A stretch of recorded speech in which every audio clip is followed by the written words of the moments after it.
Hey, Hi. you there. Welcome. It's good to have you back. So good to have you back to the Dish Gods studio, home of the best podcast you've never heard. This is Dish Gods. I'm Max, joined as always with my host. A little bear. And we have a show that we're going to be presenting to you in a moment. Real quick, how are you doing? I'm doing fantastic. That's good. Yeah, Good to hear. it's today is Friday. Mm-hmm. It's the weekend. It is. You know, done with the work week. Mm-hmm. No more work till Monday. Mm-hmm. Good to go, man. Yeah. We could do anything fun this weekend? Probably just going to the park. It's the Taste of Tacoma. Oh, that's right. So it's a big like food festival. Yeah. You know, all the local restaurants, eateries, pubs, whatever else. They go out to what's that park? Point Defiance. Yes. They go out to Point Defiance Park and Ruston Way. And they go down there and they set up booths and they say, hey, come on down, try my food. You can buy stuff, try stuff, walk around drinking, have a great time. I think I'm going to take the day off work tomorrow. I want to go to Taste of You Tacoma. should. And it's also up here in the Northwest. It's going to be about 88 degrees tomorrow. It was beautiful And then today. Sunday, I think it's supposed to get up to about 95. Okay, that's where I gotta call it, man. We gotta get And- this weather shit figured out, guys. You can believe in Dude, global it's warming or summertime. not, but It's officially summer here. Yeah. So it's about Yeah. goddamn time. I'm anything ready for it. anything over 90 is fucking ludicrous. No way. We gotta rein it back, guys. We gotta get some sort of umbrella situation or misters, something. Because I am not a summer person. I am always and forever a fall individual. Meh. I don't flourish in the summer. I wilt away. I do. I'm like a sunflower. You look like one too. Oh, thank you. Yeah. Well, I'm doing good. Oh, My I didn't ask. We get but- this shit. okay. Yeah, my work week's just about to start, but yeah, had a good weekend, enjoying the sun. Looking forward to all the exciting things that the work week has to bring me. Mhm. Do you want to tell our listeners what we're going to talk about today, since we're doing that now? Oh, yeah. So today, in our little lineup roster that we got going on for the show, we have a new thing that we're going to be introducing to you people out there. We call it the What do you mean song by you people? You People. You people? You People. Okay. They know. Continue. Yeah. We have a new thing. Thanks for totally interrupting me, by the way. Just keeping you on your toes. We call it Song of the Week. So Max and I, we choose a song for each other. I gave Max a song. He gave me a song. And we are going to basically kind of break it down and discuss/review. Mm-hmm. We'll give out of 5 stars. And How about 10? I feel like we can get a little bit more in depth with 10. 10? 10's a classic. Okay, we'll do 11. 10 stars. 11 and a half stars. I'm cutting you off. We're going back down to 5 now. 6. Nope. 10 stars. You lost it. 10 stars. 7. We'll meet in the middle. 10 stars. Meet in the middle. 4. So we got the song of the week, and then we also have a couple other weird things to talk about. There's a new live video chat app called Live.me, and it is a a mobile app for your phone, and it's garbage. So we'll be talking about that. We'll also be talking about Gal Gadot and how much was she paid for Wonder Woman. Was it enough for the trials and tribulations a film actress had to go through? And then also on top of that, we got some music beefs to be discussing. A lot of Kobe beef going on. a lot but of Kobe Kobe's not beef. involved. So we're gonna be digging into all that. What do you want to start with?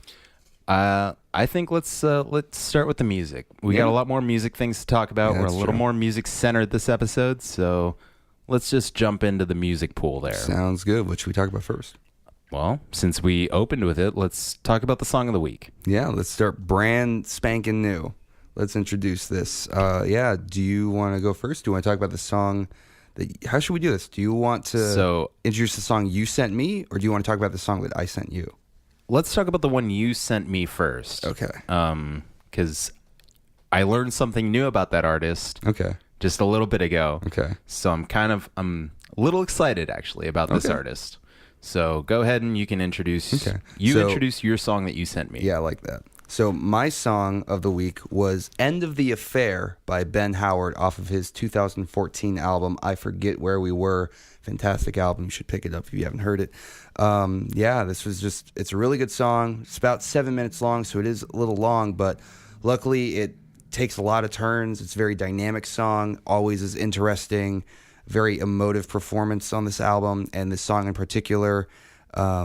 And I just wanted to really share it because I feel it's a very it's a big experience of a song, and I just thought I would transfer that. I thought it'd be a good pick for Song of the Week. What did you think of it? I thought it was pretty enjoyable actually. Despite Mr. Howard's accent, not so much his accent, but He's mumbling. yeah, He has a tendency to kind of mumble. he kind a of little bit. mumbles his lyrics a little bit, but I thoroughly enjoyed his guitar playing. The whole rhythm and melody of the song, I found it to be very enjoyable. But also, it reminded me of kind of a new age Bob Dylan in a way. Very much so. Yeah. So Yeah. I'm a classic, like Bob Dylan's classic work. Yeah. I'm a big fan. So when I hear someone that can kind of capture that sound, I'm into it. Yeah, I really dig it. Ben Howard to me is one of those new artists who just is so pure about his music. You can tell that there's nothing underneath it. I mean, he does do a lot of shoegaze with his guitar, a lot of delay and things, but underneath it all are just these really pure raw songs that, like, you know, that if you stripped everything away, you could just have him on stage with his guitar and no effects, and he would still kill it. Yeah. And yeah, for that's sure. that's what like attracted me to him in the first place, was that everything about him just seems so genuine, and that's kind of a hard thing to come by in this day of like labels and trends and things. Mm-hmm. And even in like folk music, I mean, you can kind of classify Ben Howard as a folk artist. In folk music, people do tend to focus on trends or like what's come before. Right. And Ben Howard does a really cool way of like marrying old school folk with new school ideologies. Yeah. And That's what I was trying to get at there. and like this song in particular, I think really highlights that, because the first half is this really somber acoustic ballad that, like, you know, I mean, I sent you the live version originally, but in the studio it's just him and the guitar pretty much. There's a couple little ear candy things happening here and there, but it's just him and the guitar. And then right around the second half, around that 4-minute mark, things kind of pick up a little bit, and he throws a lot of delay on his guitar. He's doing these really technical, fast picking harmonics, and the energy just gets really intense and aggressive. It's something you wouldn't normally expect from the way the song starts. Right. You would think it would just be this long, drawn-out, whiny ballad, and halfway through it turns around and kicks you in the teeth. And the intensity of it live is something I am hard-pressed to find somebody that matches with it. Yeah, the live version that you sent me was fantastic. Yeah, the whole band that he's got, too. Like, kudos to them. They really help bring this record to life. Really, really do. But yeah, I would say out of 5 stars, I would give it a solid 4. Okay. Out of 11.5, I would probably give it a 9, Okay. 9.5. So your 11.5 stars are my 5 stars Yeah. for everyone at home. Okay. It's like It's a sliding scale. we're converting like pesos to the US dollar here. Yeah. So I'm going to adjust it based on the song. Some songs will be out of 7 stars. Some will be out of 100. You never know. So you'll just have to kind of try to keep up. All right, and my song that I sent Max was "Our House" by the Young Gods off their album Knock on Wood, and it was released in 2008. I thought this song was fantastic. I just love like the lyrics. I love the flow of it, and it's a very kind of soft, melodic type of feel to it. The drums in the background kind of just has like this pitter patter of like rain, kind of. It's called a hang drum. Oh, thank you. It's a custom instrument don't know the origins of it. I know that like people get them custom built. Waiting lists for them are super long. I think like they're around like 9 to 10 months. Wow. It's like $3,000 to get one. You're on a waiting list. Well, and it's definitely worth it because it most definitely pulled that song together. Absolutely. Especially at the beginning part of that song. Yeah. The whole, I'd say about the first 30 seconds of that song and with the intro really kind of really draws you in. It had a really cool like Celtic feel to it. Mm-hmm. Like because when that hang drum started coming in, I was like, oh, this is interesting. I didn't expect this kind of thing from Little Bear. And then the guitar comes in and it's got this kind of Celtic feel, and they kind of keep that groove going for a good 3.5 to 4 minutes. Yeah, the song itself is about, I think it's 8 minutes long. It's like, I think it's like 6. The video you sent me, there's like 2 minutes of silence. Okay. After it, but yeah, it's like 6.5 minutes. But then like this song also takes a hard turn, and they kind of like, I'm pretty sure they changed the time signature. I'm not sure because the first half is so spacey. But yeah, then it goes into 6/4, and the thing that I appreciated is that when most bands play in 6/4, they play it with a triplet feel, and these guys just played it straight. So they focused more on the 4 than the 6, and I was really appreciative of that because it was very interesting to the ear, and it just builds intensity. And then I was very surprised that these guys were actually an industrial band. Yeah, the song itself is very kind of misleading Because this is off their acoustic album. Yeah, this is was it acoustic EP? I believe so, but it's got like 12 or anything more than 8 is an album. So Yeah. I would call it an album. So yeah, this is their acoustic work that they've done. But yeah, it's kind of it's a little misleading to hear this song and then be like As their first song. and expect more of that stuff from them like this. But because they pull it off super well. Yeah. And I was convinced that the lead singer was the same guy from Dead Can Dance. Like I was listening to the whole song, and I was like doing other stuff, and I was like, this is the fucking guy, dude. Like as soon as I get away, I'm gonna go and look because that's the guy from Dead Can Dance. He's in this band. Because I've never heard of these guys before. So I thought I was like, oh, it's just this like side thing or whatever. Mm-hmm. You know, Dead Can Dance comes up every now and then, so I was like, oh, he probably just does this on the side to keep himself busy. So out of 5 stars, I'd give it a 4. you give it a solid 4. Give it a solid 4. It was nice and enjoyable. What was the negative that you did not enjoy about it? I didn't really like the lyrics a little bit.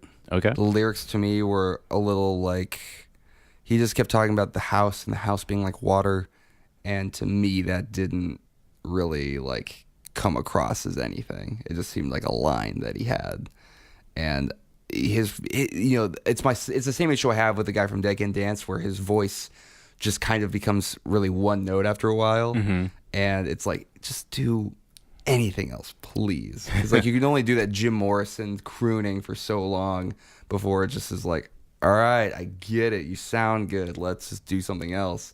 And then also, this is kind of my beef with music in general, is that not a lot of artists are willing to have their songs remain in a atmospheric chill sense.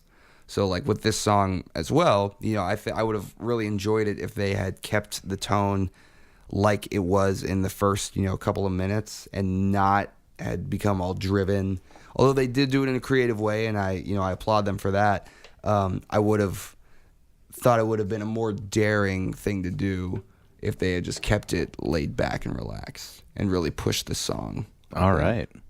Well, we won't link the videos in our description or anything, but we will give the artist names and albums on the upcoming descriptions that you'll see below if you're watching this on YouTube, or on our website. It'll be listed there as well, and we will post the YouTube links on our website. And maybe we'll do a poll on Twitter. People can vote on whose song of the week they like the best. Yeah, that sounds fantastic. And if I would love to do that. If you have a suggestion, you can send it in as well. Try it out. Send it to. And if you like this bit too, let us know.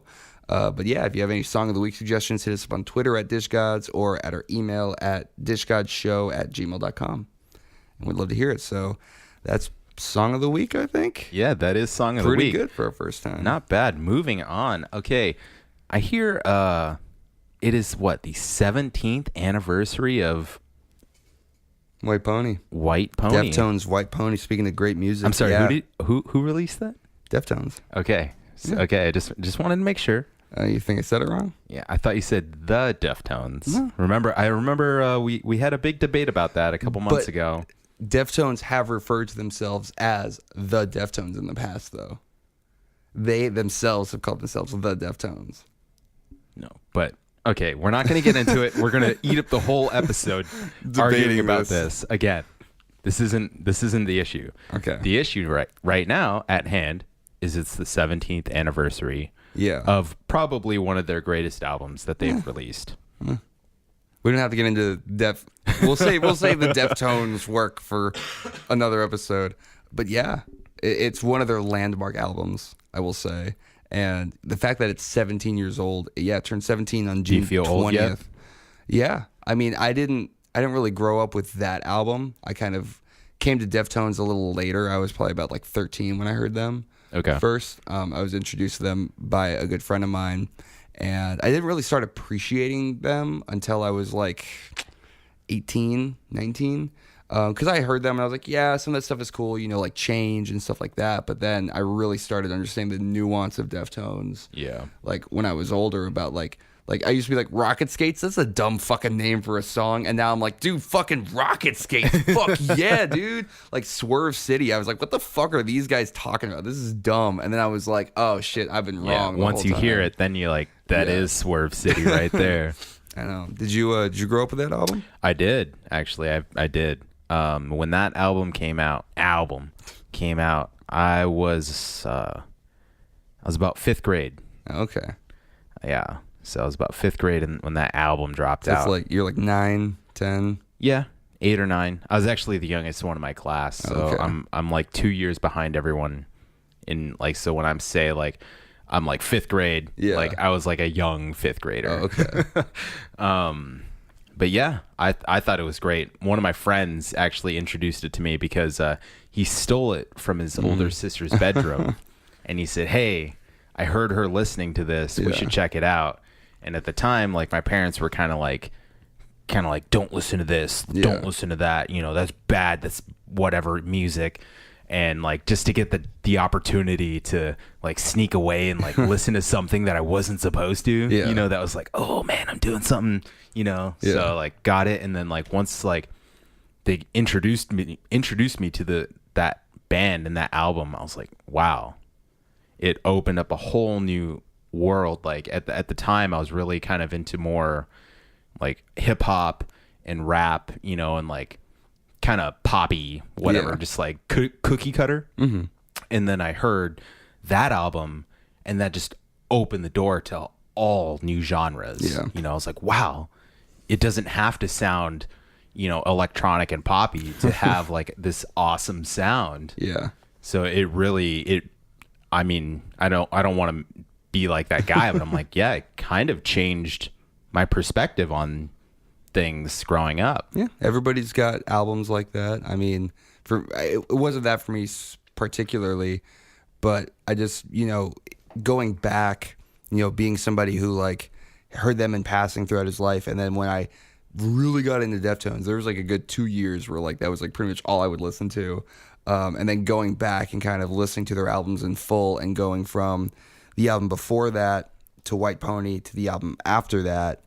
It's like you can really hear when like switch clicked, and they really like fell forward as a band. Because like before it was like, yeah, they were cool, but they really found their nuance on White Pony. Like it's just, that's where you could hear that brick getting laid, that final one in the wall, and it's like, we did it. We built the house of Deftones. Now let's go fucking move in and live. And every album after that has just been like fine wine. They just get better and better every single year. The House of Flies. Yeah, House of Flies, nice. Yeah, so yeah, hopefully we'll get another one from them soon. Yeah, if they are, I'm definitely looking forward to hearing it. Speaking of hearing, did you hear that Gene Simmons has taken the world to court? Oh, God, what does he even want? Well, Gene Simmons, a professional asshole, I think is what he's doing now. He wants to trademark the devil horns, a.k.a. the rock on hand symbol. Nope. Can't do it. Extend your pinky and your index finger, and you will get fined by Mr. Simmons himself. This kind of just like hearing this makes me just want to go down to LA and just hope that I see him so I can just like go Just do like, it. Do it to him. yeah, you know, just like get in his face and throw up the horns. Because he claims that he's the first person to do it. Bullshit. And whether or not that's true, Ozzy Osbourne owns that. If Yeah, anybody's going to and- own it, I would say Ozzy And owns it. now it's become, what do you call that? Like public domain. Yeah, commonplace. I mean, Yeah, you can't it's- trademark a fucking hand symbol. Like nobody's got a trademark on the shocker.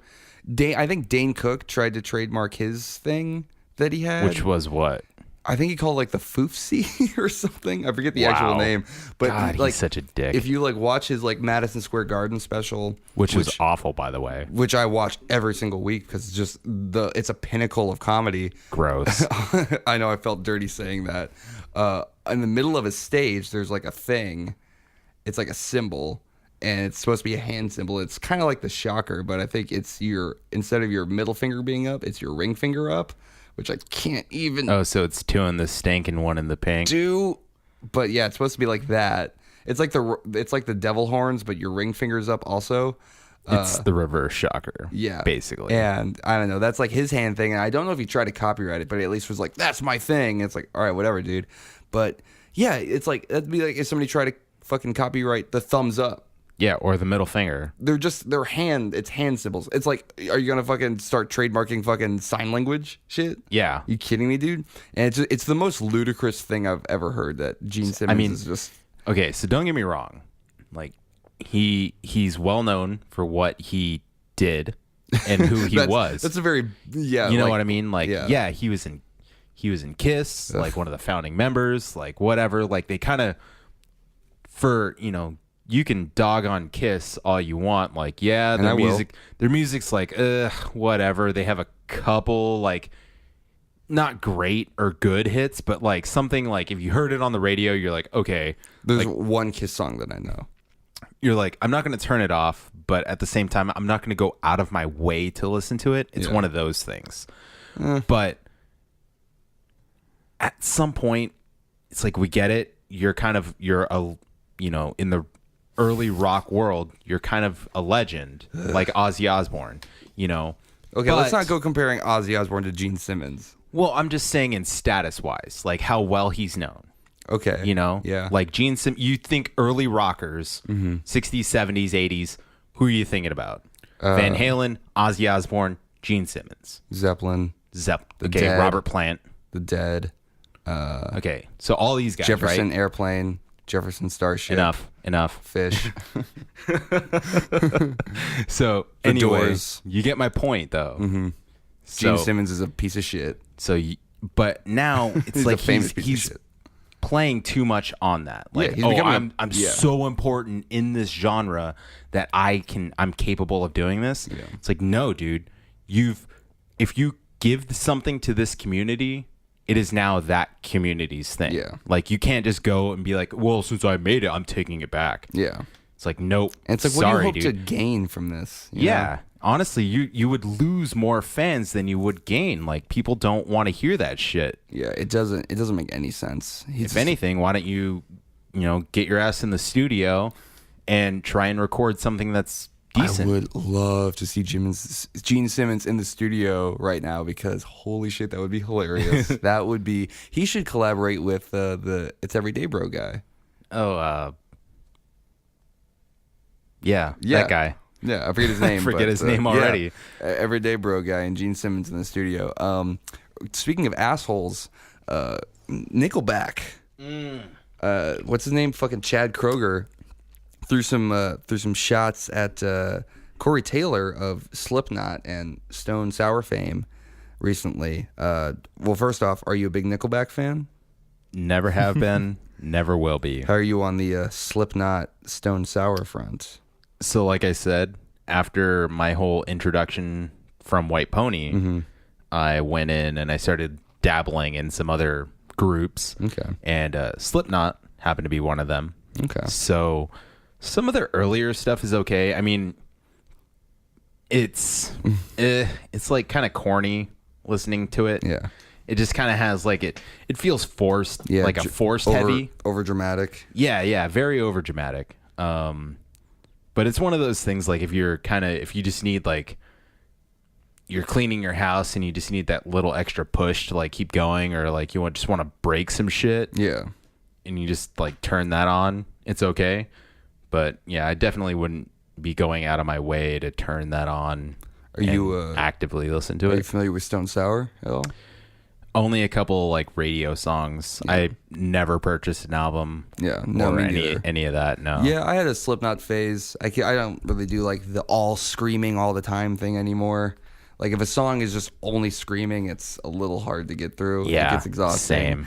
And yeah, same with Stone Sour. Like I've heard bits and pieces. You know, I sometimes can't enjoy Corey Taylor's work. I'm not like a huge fan, so I won't like go out of my way to hear it. But if it comes across my bow and I'm like, oh yeah, I'll like listen. I got the time. Like I'll check his stuff out every now and then. Yeah, but if you don't know at home, Slipknot are a heavy metal band. Stone Sour is more of a rock band, both fronted by the same singer, Yep, Corey yep. Taylor.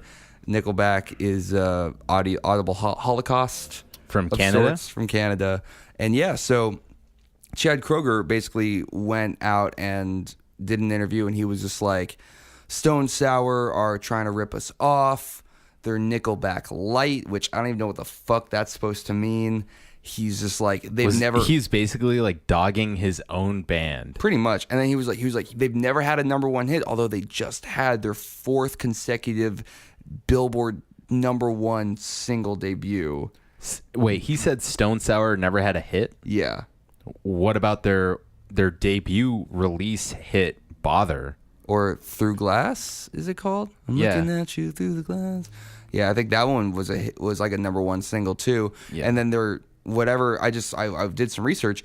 The new single off their new album coming out also was a number one hit. So it's like So we're looking at 3 number one at hits. least there might have And had 4. Nickelback had what? I think 1. 1 or 2? I think they had that Photograph song, and then that was it. Oh, yeah, that's. I've never heard anything can't else. even remember the lyrics to that one. I've heard. I literally heard I think I've heard maybe 20 seconds of it in my whole lifetime, and I don't want to hear it anymore. Liar. No, you're right. It's You're my a liar ringtone. whore, and you know it. It's my ringtone. I just, so it was interesting to me. And then the thing that really got me hot and bothered about this was that Chad Kroeger said Nickelback is the most diverse band. He says, we touch on so many musical styles. No other band has ever done that. I could name like 10 off the top of my head right now. Yeah, easily. I'm not even going to, because it's pointless, because Nickelback has played the same fucking butt rock since the day they started. They haven't done anything new. I call it middle school butt rock. Okay. I like that. It's exactly what it is. Yeah. It's like angsty middle schooler. But you can listen like, to it with mom. Yeah, it's like it's clean enough to listen to your parents, but it's like kind of heavy enough for like a young prepubescent teenager that's like really full of hormones and angry. Yeah, it's that like, they're I'm not gonna curse, but I'm gonna sing like this. Yeah, And then, exactly. it's just, they just got the fucking chugging fucking butt guitars, and it's just like, oh yeah. And as long as you put like a couple scenes in your music video of like someone driving a Camaro, Or a truck. drinking a beer, in the you know. desert with a cowboy hat on. Yeah. And it's got that like weird country like sprinkling on it. It really does. It's just enough, like there's just enough twang in their voice that's like, it's like if you took all of the music out and replaced it with acoustic guitars, this would be a country song. Like it's the weirdest thing that people do. That like there was like a period between like 2000 and like 2008 where like 90% of the radio rock bands that were out there, they like their big singles were like that. Where it was like fucking like Pearl Jam guitars, fucking distorted as shit, but it's just like, and if I'm driving my truck in the pickup truck and I've got a beer in my truck, it was just like vaguely country. And it's like, what the fuck are we doing, America? Can we get our shit together? And America. so he's just like, Nickelback's super diverse and whatever. But the highlight of the story, the most important part of this is not these two bands. It's who stepped in to try to rebuild this bridge. Yeah, To to play kinda- peacemaker. Yeah. Step in, play Switzerland. And And who better than the legendary, musically Smash diverse Mouth. Smash Mouth. Smash Mouth came in on Twitter and tried to defuse the whole situation. And it blew up in their face. People were calling them has-beens, all this stuff. They were firing back. It was tough to see. But if I got to side with anybody on this whole debacle, it would be Smash Mouth. The third party that had The third nothing party to do with it. that had nothing to do with the original situation. I would say that Smash Mouth's right. I think everyone should just tell Nickelback, or what's his name? Chad Kroeger. Chad Kroeger, to just Mm-hmm. shut the fuck up. Who is it? I Like, think Corey seriously, Taylor, like, he gave it, yeah. What? Why did he even say that? Like, okay, and also Nickelback Light. Yeah. Are you kidding me? So like, you know your band's garbage, but you're gonna call another band. Are you just jealous? I think he's jealous. I think he's jealous. of the fame that Stone Sour is getting. Yeah. Because he's like, oh man, Slipknot sucks. I can't believe this and whatever. Because I can imagine him saying something Mm-hmm. like that, not enjoying Slipknot's music, but then seeing the progression of Stone Sour and how well that band took off. Yeah. And seeing the, whatever, and there are people, he's probably like, I can't believe that he's from Slipknot, and now he started this band, and now everyone likes him all of a sudden. Yeah. It's like, it's not all of a sudden. People liked him in Slipknot, and now they really enjoy him in Stone Sour. So Yeah. what's the fucking deal, dude? Like, he's a fellow musician. You should be praising him and saying, hey, great job. You did a really fantastic job on that album. Good job, my friend. Yeah, I would know? love to see that kind of interaction between some of these musicians. I feel bad for Smash Mouth because I feel like, like in a weird way, like Nickelback and Stone Sour, they're like the mom and dad in a situation where they're fighting and yelling, and Smash Mouth's the little kid who comes out and is like, Mommy and Daddy, is everything okay? And then they're like, shut up, go to your room. And Get he's like, back in the garage. "Yeah, get in there and tie yourself up. I'm going to go in there and beat you later. And it's just like, they were just trying to help. They just want everybody to have a good time and party, man. Yeah, exactly. And somebody accused Smash Mouth of riding out the Monkeys' coattails because of their cover. Not the fucking case, dude. Smash Mouth got to where they were with legendary status through nothing but pure grit and determination. I could see that. They They still haven't stopped. They're Yeah. still touring. They're still recording. They're on a festival bill with Muse. Like, they're doing pretty good. They're doing okay. Hey, man, I don't know if you heard their output recently. They got that acoustic album coming up. I'm so ready for that. Meh. Bring it on me, Smash Mouth. So I'm going to go get ready for that. And while I'm doing that, why don't we head to a quick commercial break? Yeah, that sounds great. All right. All right. And this week we have no sponsors. We are our sponsor.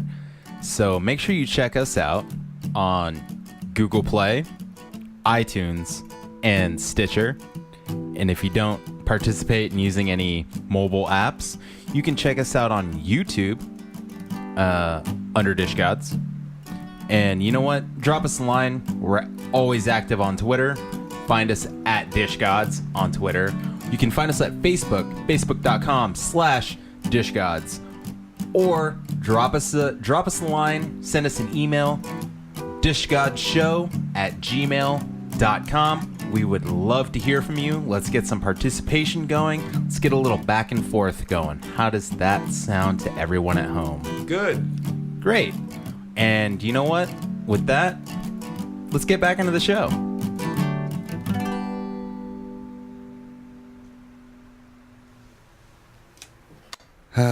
What a nice, relaxing break that is. Yeah, right? Time to tarnish that by talking about shit that's going to piss me off. Yeah, this is the heavy, We're going to get hot. We're going to hot side of the episode. Yeah, we're gonna God, get- I am just like blah, blah, blah, all It's day. that new fucking tongue stud you got in. Yeah, that's true. It's got you all tongue-tied. Ah, good one. So, yeah, we're going to talk Thanks, real Dad. quick about a new application, a new mobile app. I think that's what they're calling them now. Which is? I think it's called vid.me. Is that what it is? No, Live.me. live.me. I mean, you've had the experience. I have. I've just heard about it secondhand. Yeah. So why don't So- you inform us what it is? Yeah, I was really bored one evening, and I was like, you know what? Trying to find some like web chat apps, whatever. Not more like for one-on-one, I was hoping for more of like having a Forum. Yeah, like hoping to see like having your screen broken up into like 20 different mini screens. Yeah. So you could see everyone in like the chat room and just like kind of have like a group chat going on. Yeah. And that's what I was hoping that this app was. Mm-hmm. And no. What did you find on the other side? A bunch of like either just like crazy teenagers up at weird hours of the night when they should be sleeping and going to school, God damn it, or tweakers. Okay. There is a crazy amount of people on meth. Or just like people who have nothing better to do. Yeah, a lot of like really ugly people. Like people that you see and you're like, oh, God Who are doing damn. unextraordinary things. Like literally sitting down on their porch smoking a cigarette with like a dog filter, like a Snapchat dog filter on their face. And they're just smoking. Yeah. No, Just talking, smoking. no funny Not talking, commentary. not even looking at the camera, and they just look out and they're Yeah. smoking. It's like, okay. But the thing about this app, there's no like monetary gain. You don't get money. There's It's not like Twitch. No, you don't get accredited. There's nothing to it. But everyone was always asking for more viewers. They're like, Or like gifts, right? There were gifts to it. there's gifts in this app. Gifts, and I say that with quotes. Yeah. Gifts, not gifts. But yeah, they ask you to share the feed. You can share it with like people on Twitter, Facebook, or whatnot, and what have you. And the more shares it gets, the more it goes up to like the Who's Live Now page. You Yeah. know what I mean? And it's more likely that someone's going to click on you and view your feed, and it boosts your viewership, which boosts the amount of points you get. So it's like a weird arcade point-based system that they have. It's really strange, but like the gifts that people can give you Yeah. are just these animated Virtual things that virtual don't things matter. Yeah, they're just like a race car and an airplane or a castle. Yeah. But the thing is like in this app, to purchase the coins, the gold coins that you need to buy these things, because it's a freemium app. Yeah. For a castle, I think I remember when I totally deleted that thing off my phone, by the way. It's Good. garbage. It's fucking garbage. But when I remember looking at it, it was like something like 60,000 coins Okay. for a castle. Yeah, that seems about right. To buy 6,000 coins Okay. cost $100 Of real, actual, of real life money. U.S. currency. For 6,000 coins was $100. So that would mean that it's $1,000 to buy a castle. Yeah. And people were dropping those things left and right, dude. Jesus. I'm like, what? Who has, like, yeah, people have expendable funds. Yeah. But Why? what compels you to spend it on This. a virtual castle that you literally get no return for? Yeah. And it's just like It doesn't possibly even sit someone on the other end going, oh, thank you. there. Yeah. You showed this to me briefly. Yeah. I saw maybe at most a minute of it. And we saw like some fat lady from Florida smoking. Just smoking. And she had like 10,000, 15,000 views. Yeah. And I was just like, holy fucking shit, dude. This is it. This is the end of culture. Because this is the kind of thing, like, this reminds me of like Omegle back in the day. It totally when is. it was like, or like, chat roulette, those kinds of things. When I turned it on for a second, yeah.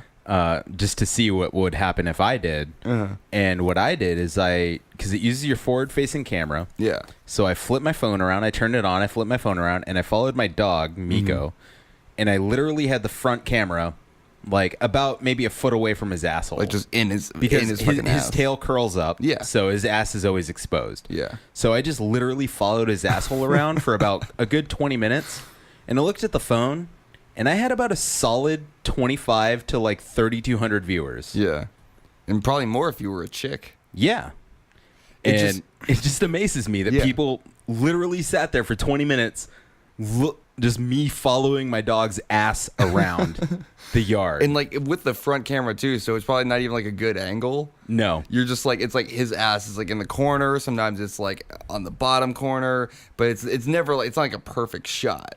It's the death of culture, really. It amazes me that people partake in that at all. I don't have enough free time in my day to just be like, oh, you know what, I'm just gonna watch some random person do nothing. I can't imagine the thought process. Speaking of the depth of culture, some news from Canada came out.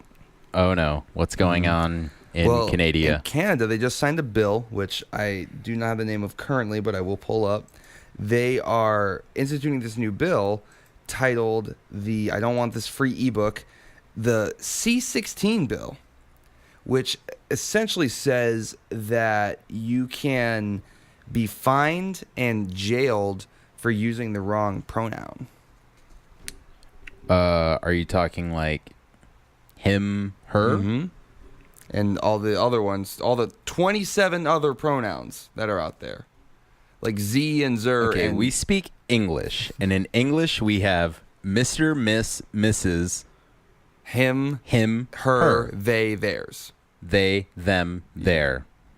Not fucking Zer, Zed, Quer, Lem, blah. Like, look, I am a full supporter of the LGBTQ community. I could give less of a shit about like what anybody else wants to do with their genitalia, honestly. But can we just cool it with the fucking pronoun shit, guys? Or at the very least, you know, it's like, I understand it's a very touchy and hot button subject right now, but don't get mad at someone for not calling you the proper, what you perceive to be the proper pronoun for yourself when the other person genuinely wasn't even aware of the fact that these things existed. Yeah. You can't be like, excuse me, I'm a Zay, you know? And it's like, the other person's going to look at you and be like, the what? Yeah. The fuck? What are you talking about? And then you're going to get upset and offended and then go and you're going to go online and you're going to destroy this person's life because you're going to call them out. You're going to be like, this person's a bigot, he's a racist or a sexist or this and that. And it's like, they genuinely had no idea. And now you're going to go out and like start a witch hunt, essentially. Well, speaking on bigotry, I think it's interesting that we're condemning people for using, you know, like laws of free speech dictate that you can say whatever you want. And we're condemning people for using wrong pronouns, which has only been an issue in the last 8 years or so. But racial slurs are still cool. You can run around and call people the N-word and, you know, all kinds of fucking shit. And that's free speech, you know, if you hit them, it's a hate crime, but you can fucking harass people. But if you call someone a him when they're actually a 12, then you get fined. I find that kind of interesting. Yeah, it's a little subjective, yeah. Extreme. And I mean, it's to me, I think that's the perfect word for it. It's extreme. Yeah, the fact that you can get fined and jailed, and the thing of it too is like, if we're gonna do this, let's institute it. You know, let's set a fucking parameter for what these pronouns are. Yeah, because it changes all the time, and like the LGBTQ community is actually like LGBTQ DD1242S6 or something. I forget. There's like 73 of them, and I'm not gonna remember all of those. So it's just like, can we just give everybody a break? Like, we're trying our best here. Don't get mad at us if we accidentally say the wrong thing. Just cool it. Can we all just be relaxed for a second, please? Can we just move on with our lives? So, I don't know. I just wanted to touch on that because I don't really think I have anything like constructive to add to it. I just wanted to bitch about it for a second because it's just the craziness that we're all victimization. Yeah, it's like, woe is me, I'm the victim, look at me, please pity me. Yeah. You know, when that's not the issue. You know, it's like, don't focus on such petty things. Well, speaking of petty, Tom Petty? No, we're gonna talk about something good. Whoa. So, there's a little bit of a tiff going around on the internet. I thought it was an isolated incident, but it's not. So I was gonna call out the specific author of this article, but a couple other people are talking about it, so I'm not gonna call them out. Okay. But people are in an uproar because Gal Gadot of Wonder Woman fame only was paid 300,000 bones for her role in Wonder Woman. And they're calling her underpaid and things like that. And it's... Okay.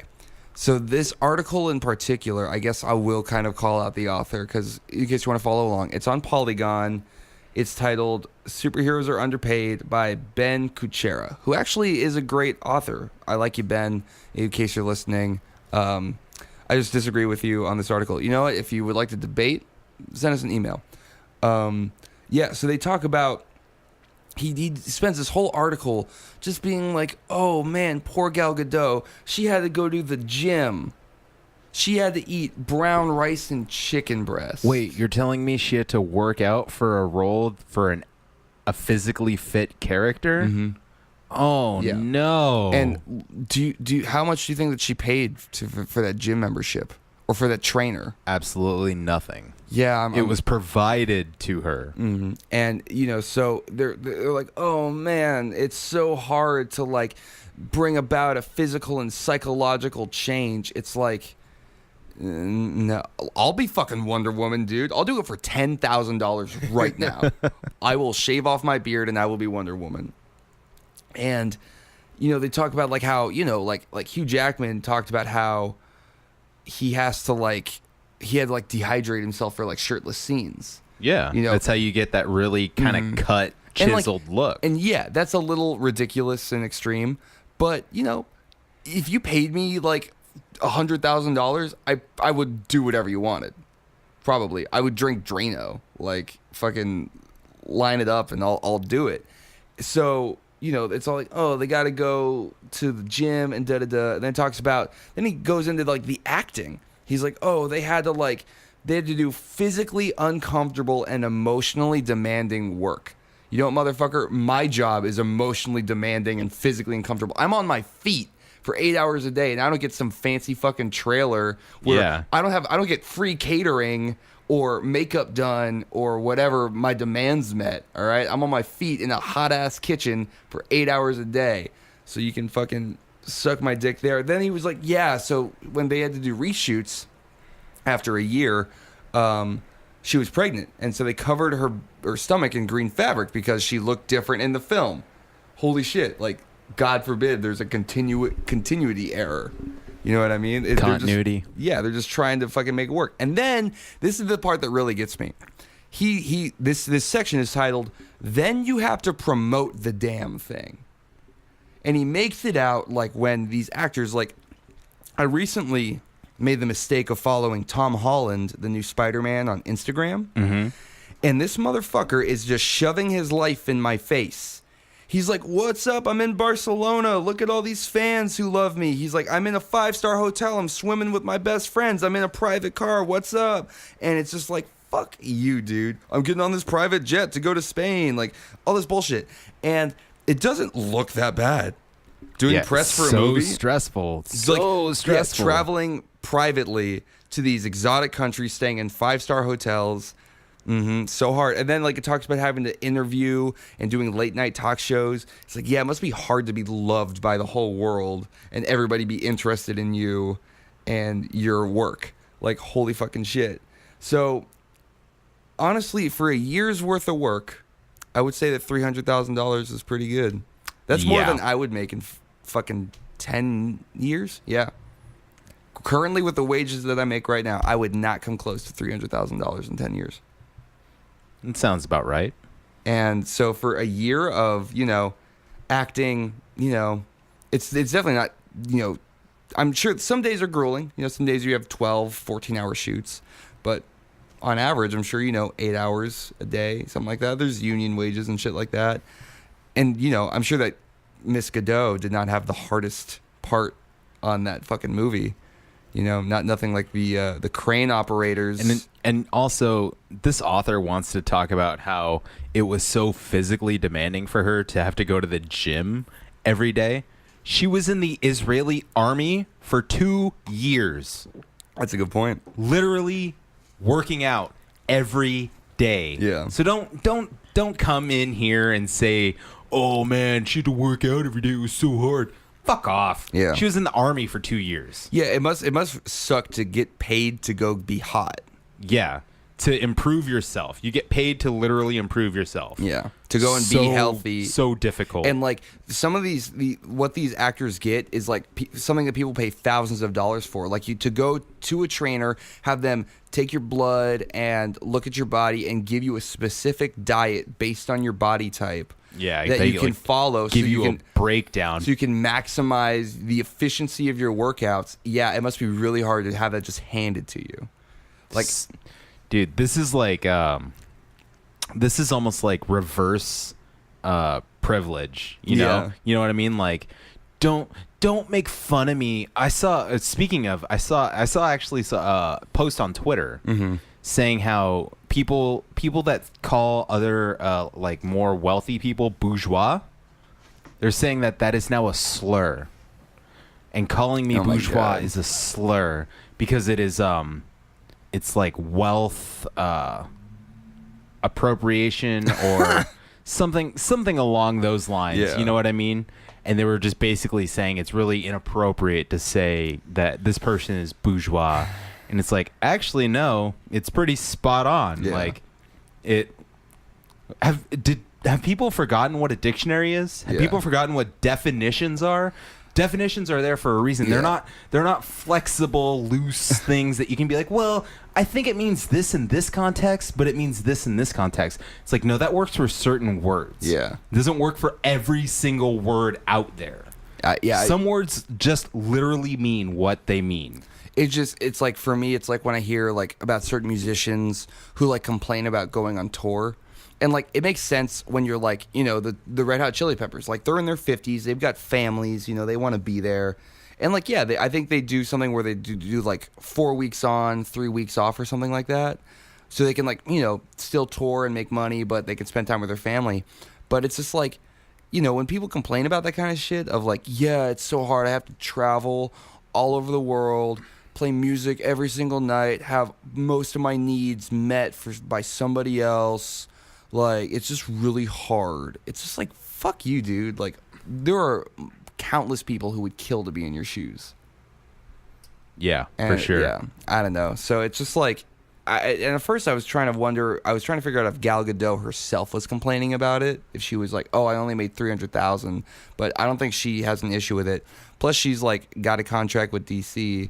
Exactly. And she's doing tons of other films on the side. I think she'll be okay. Yeah, for her to, if she was the one to come out and complain, then that would mean there were other things going on on set, which would then be like, yeah, let's draw attention to that and let's find out what's going on set for someone in her position to actually kind of want to make a stink about it and be like, okay, let's bring attention to this. But it's not. And this is a classic thing that we see all the time, like how we saw about the Scarlett Johansson whitewashing whole thing. Yeah. It's not the people in Japan that were complaining. Yeah, it's the fucking stupid privileged white people here that say, "Oh no, this is whitewashing." It's like they don't care about it over here. She doesn't care about that she got paid $300,000 because she knows that she made $300,000 off of this film. Plus, she has three or four other films ahead of her, and she's gonna get paid exponentially more each film every time it's released. Plus, all the other touring, possible animated things, merch, everything that's coming off of that, she's gonna make bank. She's not even concerned. It's these stupid people that think, oh, it's a privilege thing, or it's this. It's not. It's you just being fucking stupid. And I just want to, one last like closing thing is like, okay, so the movie makes like, I think it's close to making like $600 million or something like that. Which you talking about Wonder Woman? Yeah. Yeah, it's really close to that. It's close to that. So, she makes 300,000. That's a fraction, whatever. Yeah, I'm not going to get into the numbers because I just don't give a shit because it doesn't fucking matter. But like, let's talk about how the fact that like a lot of our teachers barely make a living wage, or Yeah. our police officers or our firefighters. How like most teachers make less or almost as much or less than most minimum wage workers make. Yeah. So which is a very sad prospect. Yeah, because I'm sure that most of them would love to get $300,000 for a year's worth of work. Absolutely. But yeah, they're not going to fucking see that. And look, I'm not saying that they didn't people don't earn their wage by working, but it's like maybe I guess in a perfect world, actors would be paid based like everybody would get paid on an hourly scale, where it's just like you clock in. You do your set, you're there, and then you clock off, and you get paid for that. Yeah, you got and then wage. Whatever promotional stuff you do after that, you know what? I'm gonna then hear you this. can take How that about home. fucking athletes, man? How about these fucking morons, these goddamn mongoloids who run around, they fucking lift a weight every day, and then they fucking run around with a fucking ball on the field. Yeah, I'll fucking go there, man. Fuck athletes, man. Fuck professional athletes who fucking rake in millions of dollars. They complain when they're like, oh, my contract's only $2 million, not $3 million. Fuck these guys, man. Fucking, you know what? How would you like to make $20,000 a year? I bet you wouldn't fucking like it very much. Would you, Mr. Marshawn Lynch? Yeah, I'm fucking calling people out. That's the only celebrity that's the only fucking the only famous one you know? athlete that I know. Kobe Bryant, that's another one. Michael Jordan, he's retired. Yeah. Yeah. So, you know what? Just fuck all of them. You know what? It's fucking ridiculous to me that these people who make millions of dollars and then aren't smart about it complain about how much money they make. I feel that. It's just, Yeah. It's basically upper middle class people. not even upper middle class. No. These Hang are- on, let me finish. Okay. It's upper middle class people defending the really rich people. Yeah. And when the really rich complain that they've been underpaid, and in comparison, when the lower class people hear that they've been underpaid, the lower class people are like, you fucking kidding me right now? Like, underpaid? Yeah. And then the upper middle class people are like, well, for that kind of work, it's kind of like this. And the lower class people are like, suck my dick. Yeah. Like, I bust my ass for 12 or 14 hours a day, 80 hours a week doing this job, and I'm paycheck to barely paycheck. scraping by. Yeah. And you're sitting here telling me that they've been underpaid because they had to sit in the trailer that they didn't want. Or they had to sit in a Go fancy hotel room. Fuck yourself. I think we're going to call it there because I'm sweating so much right Yeah, now. dude, you're like, you totally just unbutton your shirt. You're doing the whole Yeah, fan dude. thing going on. I'm getting worked You're up here. fucking heated, dude. Yeah. Literally heated. I'm literally hot right now. So we're going to call it there, I think. Thank you so much for listening. We so appreciate it. Again, you can vote on the song of the week on our Twitter. We'll probably do the pull up for about a week. Yeah, and every also song. anything that you heard in this episode that you want to talk to us about, hit us up on Twitter at DishGods. Let us know what you think Or send us about an email. any of these topics. dishgodshow@gmail.com. Let's get some dialogue going, everybody. Yeah, I don't really have anything else to say. I got to go and put a fucking ice pack all over my body. Yeah, you take a fucking cold shower. right now. All right, everybody. Thank yeah. you. I guess we'll see you next week. See you next week, everybody. All right, bye. Keep it sleazy.